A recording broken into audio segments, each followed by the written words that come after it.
সবাইকে রুমে ঢুকতে দেখে রিপা ওঠার চেষ্টা করতেছে, কিন্তু কোনোভাবেই পারতেছে না। অবশেষে শুয়ে থেকেই বলতে লাগলো, আব্বু তুমি আমাকে বারবার জিজ্ঞেস করতে না যে আমি কিসের পাপের কথা বলতেছি, তাহলে শোনো। তবে শোনার পরে আমাকে ভুল বুঝলে চলবে না। এরপরে রিপা শাহেদের কলেজ থেকে শুরু করে বাড়ি থেকে বের করে দেওয়া পর্যন্ত যা কিছু হয়েছে সবকিছু বলল। রিপার কথা শুনে সবাই এতক্ষণে এটা বুঝে গেছে যে রিপার ভাইকে মারার প্রতিশোধ নেওয়ার জন্য রিপা শাহেদের নামে মিথ্যা অপবাদ দিছিল, যে শাহেদ তার সাথে নোংরামি করার চেষ্টা করছে। রিপার কথা শুনে শাহেদের আম্মু সেন্সলেস হয়ে পড়লো, আর আমজাদ চৌধুরী আর সাইম আহমেদ কান্নায় ভেঙে পড়লো। রিপার বাবা রিপার কথা শুনে মারতে যাবে, তখনই সাইম আহমেদ এসে বাধা দিল আর বলল, আঙ্কেল কি করতে চাচ্ছেন? রিপা অসুস্থ। রিপার বাবা বলল, তুমি আমাকে ছেড়ে দাও, ওকে আমি মেরেই ফেলবো। ওর একটা মিথ্যা অপবাদের জন্য একটা নিষ্পাপ ছেলে তার পরিবারকে হারিয়ে চলে গেল। কথাগুলো বলার সময় রিপার বাবা একদম রেগে গেছিল।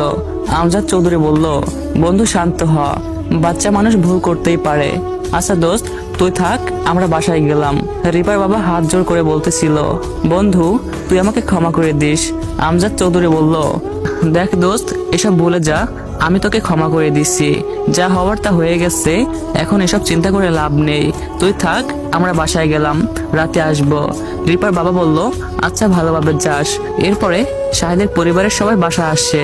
গাড়িতে কেউ কোনো কথা বলেনি, সবাই নিজের কাজের জন্য নিজেকে অনুতপ্ত মনে করতেছে। সামিয়া শাহেদের বাসায় গিয়ে গাড়ি থেকে নেমে কোনো কথা না বলেই রিক্সা করে নিজের বাসায় চলে আসলো। বাসায় এসে নিজের রুমে দরজা বন্ধ করে দিয়ে কান্না করতে লাগলো। আবার আগের মতো খাওয়া দাওয়া বাদ দিয়ে দিচ্ছে, শুধু একটাই চিন্তা, শাহিদ আমাকে মাফ করে দিবে তো। এভাবে কেটে গেল বিকালটা। এখনো সামিয়া রুমে আছে। তার মা বাবা দুজনে চিন্তায় পড়ে গেল, কেননা মেয়ে সেই 3 বছর আগের মতো বিহেভ এখন করতেছে। সামিয়ার বাবা সামিয়ার রুমে ঢুকে বলল, কি হয়েছে আমার আম্মুর? সামিয়া তার বাবাকে জড়িয়ে ধরে শাহিদের সম্পর্কে রিপা যা যা বলছে সবকিছু তার বাবাকে বলল। সামিয়ার বাবা বলল, এখন শাহিদ কোথায় আছে জানো? সামিয়া বলল, এখন ঢাকায় আছে, আর আমার কলেজেই পড়ে। সামিয়ার বাবা বলল, তাহলে তো সহজ কাজ। সহজ বলতেও কিন্তু সহজ নয়, তোমার প্রতি তার একটা অভিমান আছে, সেটা তোমাকে ভাঙাতে হবে। সামিয়া বলল, কিন্তু কিভাবে? সামিয়ার বাবা কিছু বুদ্ধি দিয়ে বলল, এইভাবে কাজ কর তাহলে হবে। সামিয়া বলল, ওকে আমার বেস্ট বাবা, আর তুমি এসব কথা কাউকে বলবে না। সামিয়ার বাবা বলল, আচ্ছা থাকো, আর একটু পরে ডিনার করতে এসো। সামিয়ার বাবা চলে যেতেই সামিয়া ফোন বের করে নেহাকে ফোন দিয়ে শাহেদের কথা জিজ্ঞেস করলো। পরদিন সকালে সামিয়া ঢাকায় রওনা দিবে। শাহেদের পরিবারের সবাই বিষণ্ণ মন নিয়ে যে যার রুমে বসে আছে। সবার একই চিন্তা, শাহেদকে কোথায় পাওয়া যাবে। আর শাহেদের আম্মুর অবস্থাও খারাপের দিকে যাচ্ছে, শুধু শাহেদের কথা বলতেছে। আমি, আমার মেয়ে আর নেহা এই 3 জন আজকে একটা পার্কে গেছিলাম। সন্ধ্যায় এসে বাসায় পৌঁছলাম। রুমে এসে আমার মেয়েকে ফ্রেশ করে দিয়ে আমিও ফ্রেশ হলাম। ফ্রেশ হয়ে ফোনটা পকেট থেকে বের করে দেখি রাফি 5 বার ফোন দিচ্ছে। সাইলেন্ট মোডে থাকার জন্য বুঝতে পারিনি। আর আপনারা হয়তো জানেন না বা বলাই হয়নি যে রাফি আর শিফাতের সাথে আমার মাঝে মাঝে ফোনে কথা হতো, তবে ওদের আমি এই কথা অন্য কাউকে বলতে নিষেধ করছি। যাই হোক, আমি রাফিকে ফোন দিলাম। একবার টো করে শব্দ হতেই ফোন রিসিভ করলো। আমি বললাম, আসসালামু আলাইকুম দোস্ত, কেমন আছিস? রাফি বলল, ওয়ালাইকুম আসসালাম, আলহামদুলিল্লাহ, তুই কেমন আছিস? আমি বললাম, ভালো নাই রে। রাফি বলল, কেন? আমি মন খারাপ করে বললাম, এক্স গার্লফ্রেন্ড যখন ইংলিশ ম্যাম হয় তখন কেমন করে ভালো থাকিস? তখন রাফি হাসতে হাসতে বলল, কি, তার মানে সামিয়া তোর ইংলিশ ম্যাম? এটা বলে সে জোরে জোরে হাসতে শুরু করলো। আমি বললাম, এই একদমই হাসবি না। রাফি বলল, আচ্ছা শোন, তোকে যে কারণে ফোন দিছিলাম। আমি বললাম, বল। রাফি বলল, আজকে সামিয়াকে তোদের বাসায় দেখলাম। আমি বললাম, কি? রাফি বলল, শুধু তাই নয়, তোর বাবার সাথে গাড়িতে করে কোথায় যেন গেল। আমি বললাম, ও কোথাও মনে হয় যাবে। রাফির সাথে কথা বলে ফোন রেখে দিলাম। পরদিন কলেজে গেলাম, আজকেও সামিয়া আসেনি। কি যে ভালো লাগতেছে। ক্লাস করে নেহাকে নিয়ে এতিমখানায় গেলাম, সেখান থেকে মিমকে নিয়ে বাসায় আসলাম। পরদিন একটু দেরিতে ঘুম ভাঙলো, তাও আমার মেয়ের ডাককে ঘুম থেকে উঠে কলেজে যাওয়ার জন্য বের হলাম। আমার মেয়েও বায়না ধরতেছে আমার সাথে কলেজে গিয়ে চকলেট খাবে। আসলে আমার সাথে কলেজে গেলে সবাই ওকে আদর করে, চকলেট দেয়। ছোট বাচ্চা তো এগুলোর জন্য যাওয়ার জন্য চাহিদা করে। 3 জন মিলে কলেজে গেলাম। আমরাই কলেজের টপার স্টুডেন্ট, কারণ আমরা এক পরিবার থেকে তিনজন একসাথে কলেজে যাই। কলেজে গিয়ে প্রথম ক্লাস করলাম, দ্বিতীয় ক্লাস আমার এক্সের। আজকে মনে হয় সে এসেছে, কারণ 2 দিন ছুটি নিয়েছিল আর আজকে শেষ দিন। একটু পরে প্রিন্সিপাল স্যার আর আমার ম্যাম আসলেন ক্লাসে। তারপর প্রিন্সিপাল স্যার যা বলল তা শুনে আমার মাথায় রক্ত উঠে গেল। প্রিন্সিপাল স্যার বলল, প্রিয় শিক্ষার্থীরা, তোমরা জানো মিস সামিয়া তোমাদের নতুন টিচার। 2 দিন হলো জয়েন করছে, নতুন হওয়ায় তার বেশ কিছু সমস্যা হচ্ছে। এজন্য তিনি আমার কাছে এসে বলছেন তার একটি অ্যাসিস্ট্যান্ট প্রয়োজন, আর সেটা তিনি তোমাদের ক্লাস থেকেই নিতে চাচ্ছেন। তাই আমি ঠিক করেছি শাহিদ হাসানকেই তার অ্যাসিস্ট্যান্ট করে দিব। প্রিন্সিপাল স্যারের কথা শুনে মন চাচ্ছে কলেজ ছেড়ে চলে যাই। ঠান্ডা মাথায় নরম কণ্ঠে বললাম, স্যার আপনি বারবার আমাকে কেন এসব কাজে জড়াচ্ছেন? আর আপনি তো জানেন আমি সবসময় ব্যস্ত থাকি, তারপরেও এসব কিভাবে করব? আপনি অন্য কাউকে বললেন। প্রিন্সিপাল স্যার বলল, দেখো শাহিদ, তোমাকে আমি পছন্দ করি, আর তোমার প্রতি আমার যে পরিমাণ বিশ্বাস আছে তা অন্য কারোর প্রতি নেই। তাছাড়া তোমার ম্যাম নিজে তোমাকে সিলেক্ট করছে। আমি বললাম, স্যার তবুও।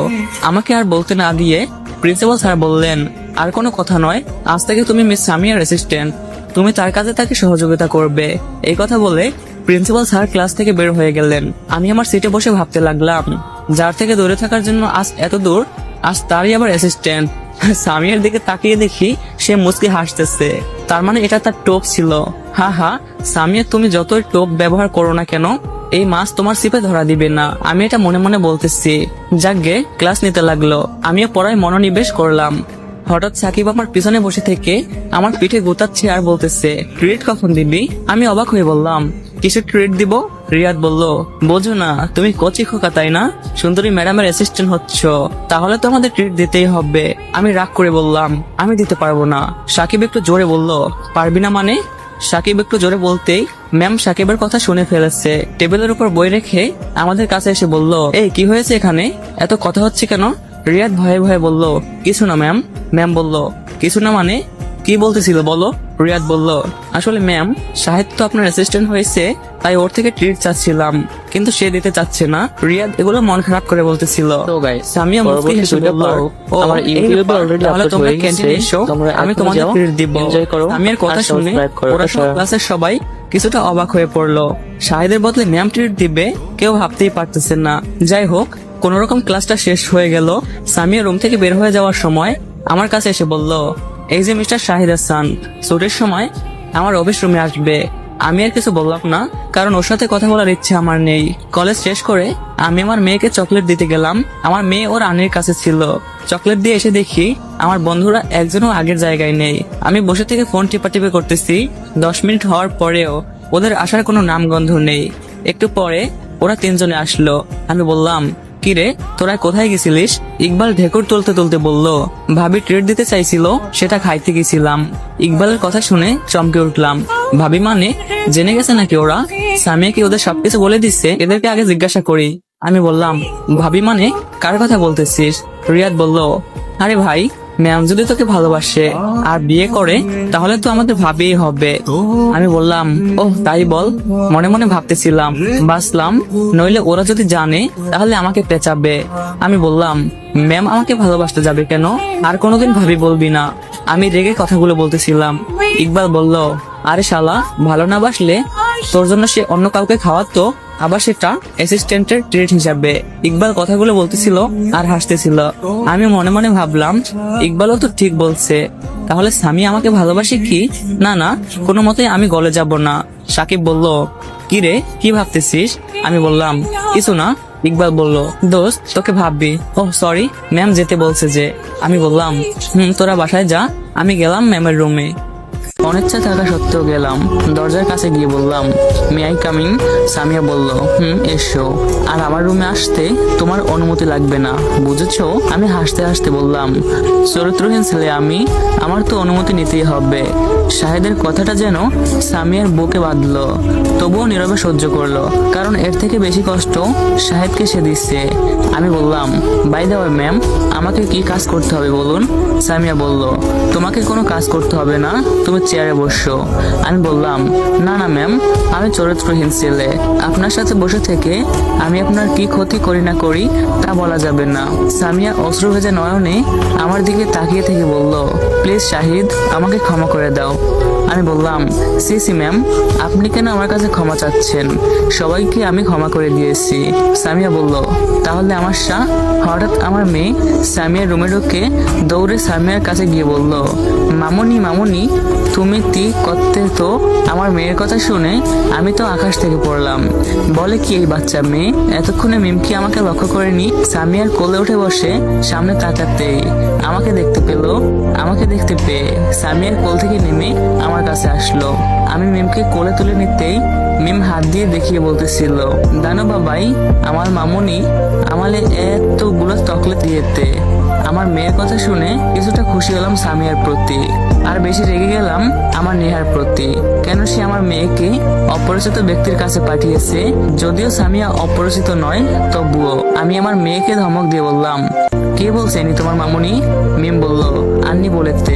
আমি ধমক সুরে জোরে বললাম, আন্নি বলছে তাই তুমি বলবে? আর চকলেট নিয়েছো কেন? আমার ধমক শুনে আমার মেয়ে কান্না করতে লাগলো। আমি তাকে বুকে জড়িয়ে নিলাম।